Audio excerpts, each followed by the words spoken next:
रामकृष्ण हरी. ओम ऐं ह्रीं क्लीं चामुंडाय विच. आता चौथी माळ आपली गुरुवारी. मग गुरुवारी कुष्मांडा देवी आहे, आई कुष्मांडा देवी आहे. तर नामस्मरण तर करायचं जे.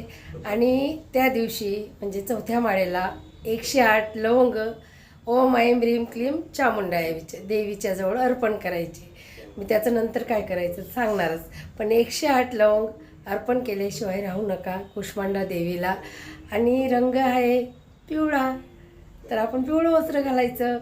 आणि नैवेद्य आहे ना मालपुवा. मालपुवा बनवता येत नसेल तर यूट्यूबला सर्च करा, लगेच येणार. आणि अशा पद्धतीने कुष्मांडा देवीची पूजा करा. आणि 108 लवंग वाहिल्याशिवाय राहू नका, कारण कुष्मांडा देवी आहे.